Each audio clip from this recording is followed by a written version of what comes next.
Before we do that, Edie, would you just talk about the assessment letters that came out?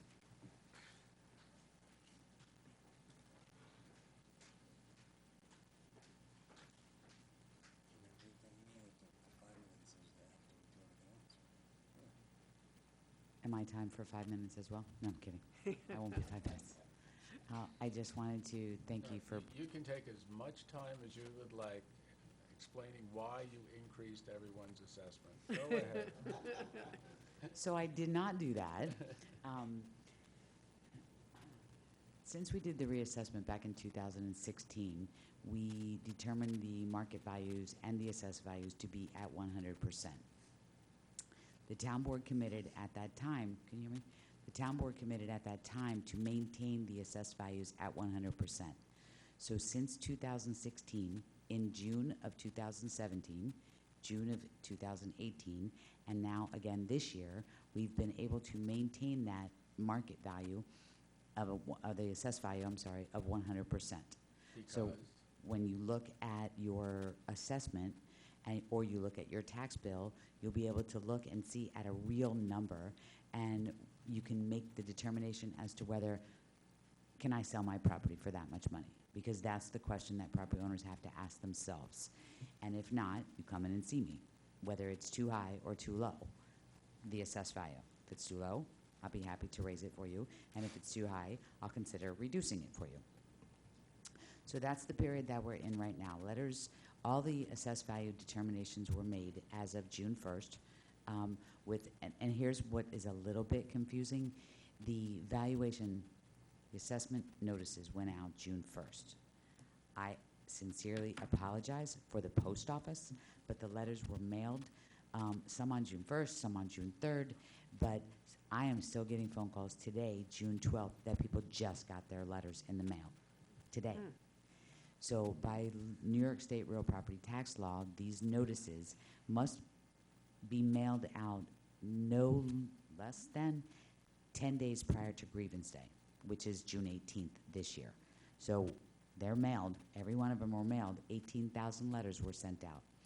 So we're not allowed to send it out like in May? If the letters are prepared, as soon as they're prepared, they can get mailed out.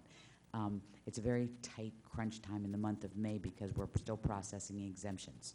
So we can't prepare the letters until the exemptions are all processed. And they don't come in until May 1st. So Is there like a way, because the biggest complaint that I've been getting... Well, may I just comment on that, because I get the same complaints, and we're meeting with taxpayers informally right now, and that's the first comment that everybody makes, that everybody says when they call, they just got their letters. So as of June 1st, the new assessed values are on the website. They're on the town website. They're on the front page of our homepage, and they're on the assessor's page. The inventory is there June 1st. So if residents do not receive those letters, they're more than welcome to call and we can forward them, but the information is on the website as of June 1st every year. So, like I said, trying to get the letters out sooner. We're all municipalities are in the same boat because we're still processing the exemptions for the month of May. I had a question, because I was thinking of writing, to the state and asking if they could make some adjustments, because the biggest, problem is that a lot of people, like I got a bunch of emails today from people saying, they feel that it's just not enough time to prepare, because if you get a letter June, 8th or June 10th, then you have till the 18th to prepare for a grievance. It's just not enough time. Is there any way that the exemptions could be moved up to say April, and then we could give people a reasonable amount of time to prepare for a grievance, rather than just say getting a letter on a Friday and you have a couple days to basically prepare. People are going to... Well, so the other part of the story is that as of, and this is very important, as of July 1st, 2019, which is in 1 month from now, less than a month actually, people can start preparing for their assessed values for next year. Because the valuation date, while the letters come out of June 1st, 2019, those assessed values are based on July 1 of 2017 to June 30th, 2018. So if you want to prepare for next year's assessments, you can do it on July 2nd, 2019, July 2nd. But they won't get the notices until Well, July. but they can be prepared, and they'll know by June 1st, and then they'll have the 3 weeks. So I don't know why this is. I've been around for a long time, and I don't know why, but Westchester County is a chartered county, as you know, and we're on a different calendar than the rest of New York State. The rest of New York State comes out, I can't answer why. The rest of New York State, their information comes out March 1st, and their grievance day is the third Tuesday in May, or fourth Tuesday in May. So they have more time than Westchester County does. So who would I write to? I God? drafted No. a letter. I sent a letter. I sent you a copy, like early in the evening. I wanted to write to the Office of Real would it be Office of the Real Property, or would it be the county? You could start at the state, and they may defer you to the county. I'm not quite sure. Okay. I also got an email from somebody who wanted to know what time the hearings are on June 18th, and if there's a way to know what time the hearing will be on a particular property, so they don't have to sort of like wait the whole, the whole time. We are making appointments, and they are every 10 minutes. So if somebody wants to, let me back up a minute. As of May 30th, actually, that was that Friday, we started meeting with residents. And we are meeting with anybody and everybody who wants to discuss their assessment prior to grievance day. That's an informal meeting. There's 3 people in the assessor's office that are meeting with residents. We met with probably 75 people today, and yesterday and the day before, and then tomorrow. We'll be here on Saturday as well. Cannot afford to take walk-in residents, but if you call, it takes you a minute to make an appointment. We're happy to see you before Tuesday. And we're accommodating everybody's schedule. We were here tonight till 8 o'clock.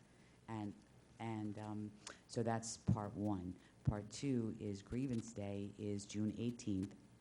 The hearing is scheduled from 2 p.m. to 5 p.m., 6 p.m. to 9 p.m. That is on every single assessment change notice that went out. So, and we are doing that. We are hearing residents that want to be heard or want to speak by appointment as well only. Okay, I had just 3 other questions. I'm sorry, before you finish, I think the supervisor was saying on that day, though, is there a particular time that it's noticed for a particular property, or is it just you called randomly? No, they're given times. Okay. There was 3 other questions based on my emails that, there were. One is, how is assessment changing on an average per neighborhood? Do you want me to answer them Yeah. as you ask them? Okay. So I'm going And to... and they also, it's all 3, so this way, they want to know what are the major factors affecting assessments, how is assessment changing on an average per neighborhood, and what is the approximate impact on tax, assuming budget same as last year. So the overall town, and please keep in mind, because things are going to be very different next year, in my opinion, the valuation dates that we used to create the assessments for this year was July 1 of 2018 to June 30th, 2019. We analyzed the sales that had occurred within that time frame and made a determination that the overall town's market value increased by 2%. That was 100% supported by New York State Office of Real Property Tax Services as well. So having said that, there are several neighborhoods that did not see an increase. They still received an assessment change letter from me saying that their 2018 assessment is the same as their 2019 assessment with a 0 change. They received those letters either way, whether your assessment was increased or decreased. So there are pockets in town that saw a 3.5% increase in the market, and that's what their assessments are reflecting from last year to this year. There were, again, like I said, some that were 0, some that were 1%, some that were 2.5%. That's pretty much was the average.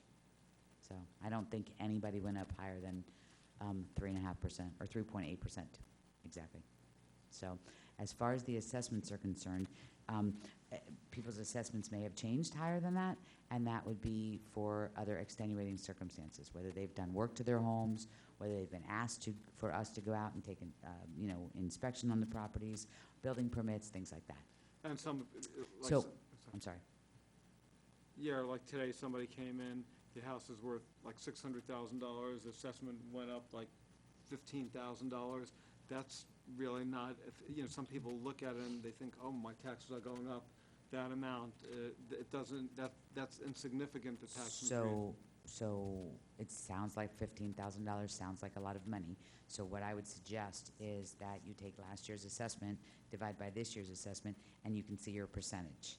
So the reality of it is that if your property goes up to 2% or 3%, or I think the most, like I said, is 3.5, maybe 3.8, that value and that letter that was received by property owners, that is not an increase in your property taxes. That is a change in your assessed value. You take that value of the entire assessment, you multiply it times the tax rate, and that's what your taxes will be based on the 2018 assessment. Everybody wants to know what this is going to do to their property taxes, and the best thing that we've been able to help them with is we're using last year's tax rate and the new assessment. So given that fact, that's not accurate, and then we make that perfectly clear that that's not accurate. Because in fact, if you have a neighborhood, or if everybody's property was increased by 2%, there's two parts to your property taxes. One is the assessed value, and one is are the municipal budgets: school, town, county, village, and fire. Each of those jurisdictions has their own budgets, how much money they need to operate. We have an entire town assessment.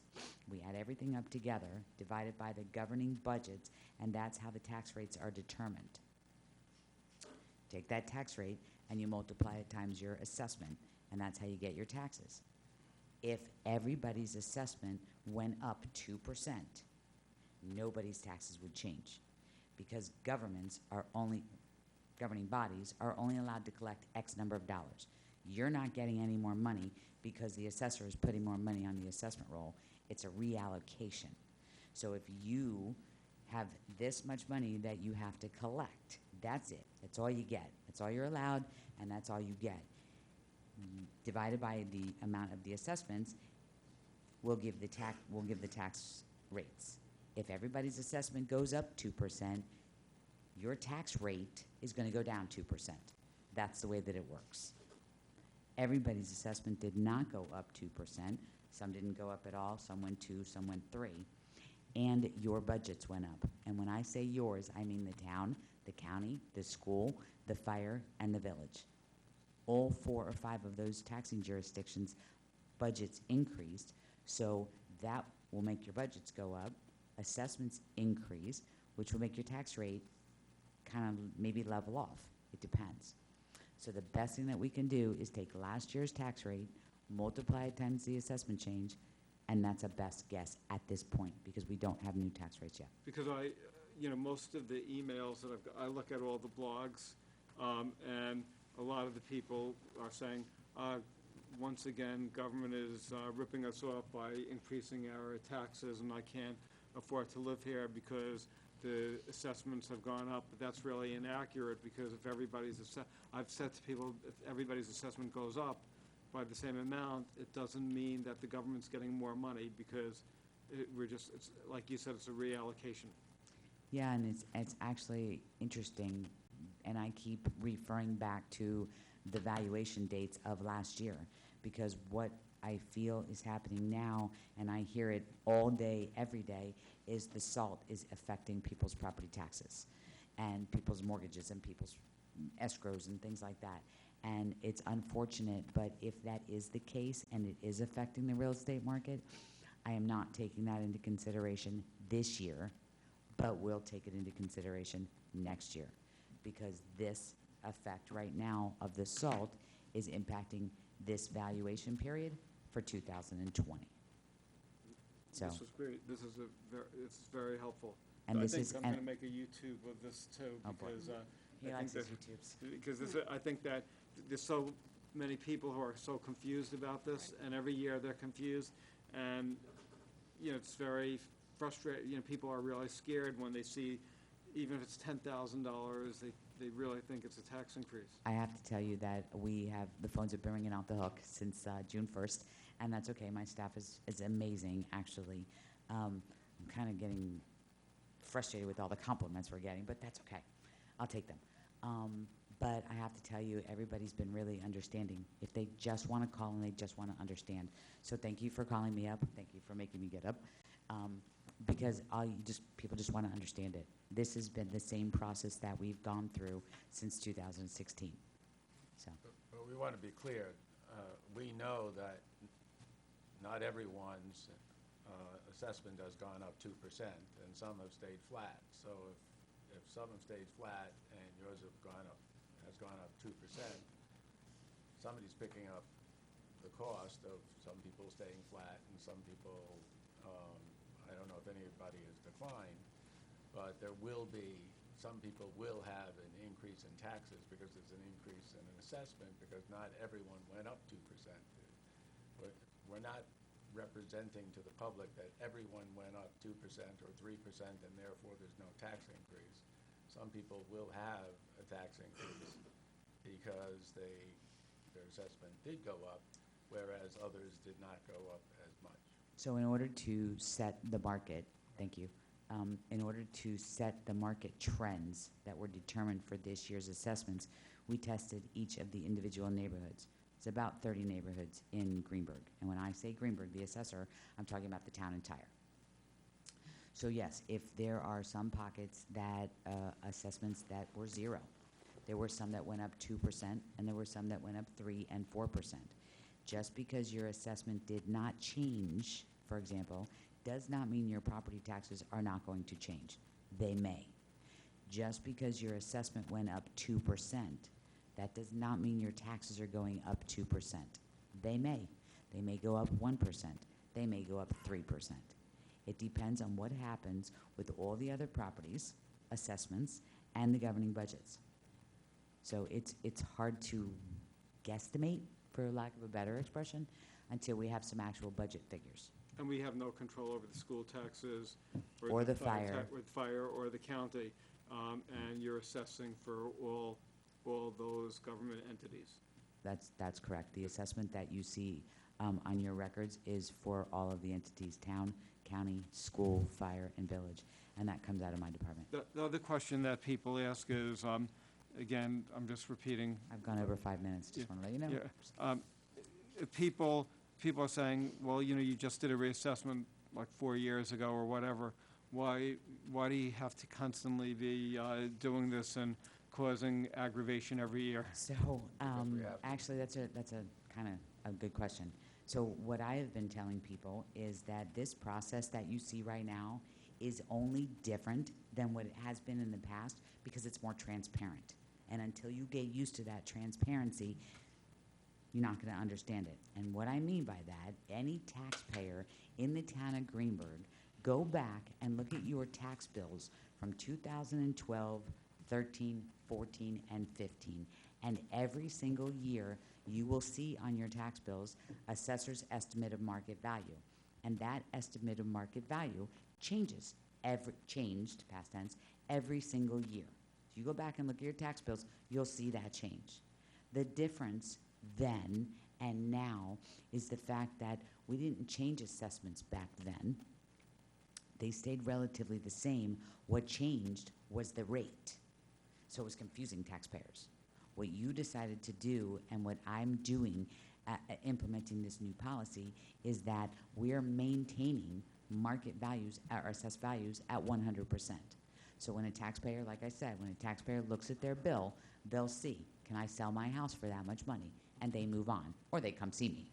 So it's no more confusing than it was back then, prior to the reassessment. People just need to understand it's the same process. It's just more transparent this way. Now, You may not like it, and you may not agree with it, but you can, at least you understand it, which is what we're spending time with in my office with the taxpayers explaining. Now, every 6 years, there's, you know, the town board said we're going to be doing a reassessment just to keep everything accurate. Why do we have to do a reassessment if we're doing an annual, adjustment? And what's the difference? So under the real property tax law, we are on a program, and the program mandates municipalities in the program to reassess a full reassessment every 6 years.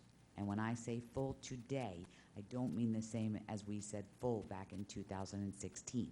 2016, we knocked on every door, we tried to get into every home, we remeasured every property, we took pictures of everything, and so because we didn't have that information, we do now. So we're following the guidelines of New York State Real Property Tax Services. We're following the guidelines of the International Association of Assessing Officers, and they have standards. So those standards indicate or mandate us to do this reassessment at a minimum of every 5 years. I think that's what, if I recall correctly. So we created a town law to be able to do that. In 5 years from now, we don't have to knock on every single door. We don't have to, or 5 years from 2016, we don't have to knock on every door. We don't have to remeasure every property, and we don't have to recollect all the inventory because we already did that. We just have to spend a lot of time, some time out in the field just verifying the data. So it's different, but we are following guidelines from New York State. So why don't you explain the advantage of staying at 100%? So prior to Either statistically or by doing the revaluation every 5 to 6 years. prior to this, the 2016 reassessment, we were receiving approximately, 3,000-4,000 grievances a year. After that fact, after the grievance period was over, we were receiving about 2,200 small claims, which we handled in-house in my department. There were 900 or so certiorieries that I worked with the law department here in town that we handled there as well. Since 2016, last year alone, we had less than 1,000 small claims. That's more than half. We had about 2,200 grievance applications. That's down by 1,000. So the numbers are declining, which was our goal, one of our goals. And any of the refunds that are starting to come because we're settling these certiorieries, they're getting less and less. That was one of our goals. Putting that aside, that goal is helping the governing bodies budget and create stability within their budgeting processes because they see what's coming down the pike and the numbers are getting less. They're never, ever, ever going to be zero because people just file because they feel like they file. They feel to file, or maybe we missed an assessment, it's too high. So they're never going to be zero, but the numbers are dropping, and that was a main goal. So it's good for budgeting purposes, it's good for transparency. It is, we also receive state aid that we maintain 100%. Granted, it's probably $5 per parcel, but it's some administrative assistance for us to be able to maintain these values. Now, the county hasn't done reassessment, and somebody lives, say, in the Valhalla School District, and Mount Pleasant hasn't done reassessment, but we have. How does that impact the Greenburgh? Are we at a disadvantage? You have people in that district say at a disadvantage because some people, who live a block away in another town haven't reassessed in 50 or 60 years, and, we do it regularly. So now that I'm an assessor in a reassessment municipality, I think everybody should do this.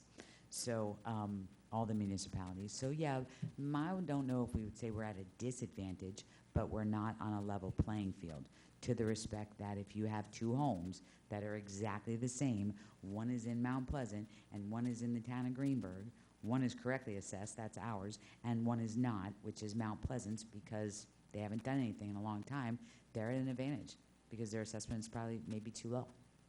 So it doesn't help. It doesn't help the school district. We split that school district. So I think I know who you're referring to because I've been corresponding with the same person, trying to explain to them they want Mount Pleasant to do a reassessment, then perhaps they may want to contact Mount Pleasant. We have no control over that. As much as I would like to, because I'm so proud of the town of Greenburgh and where we're at today compared to 5 years ago, we have no control over that. So. This is excellent. So, Edie, I just have a question. after the reval, when all of our taxes had to go up to help compensate for the increases. Hold on. To help compensate for the increases in those areas where residents grieved the high increases. And Paul asked for the state to allow for a 3-year phase-in. Oh. Okay? Now, I'm just wondering, for those of us in unincorporated Greenburgh, when will that 3-year process end, where we are no longer helping to compensate for the increase in those areas that grieved the exorbitant increase? That's over. It's over. That's over. That was over last year. So that is over. Great. Thank you. Okay, perfect.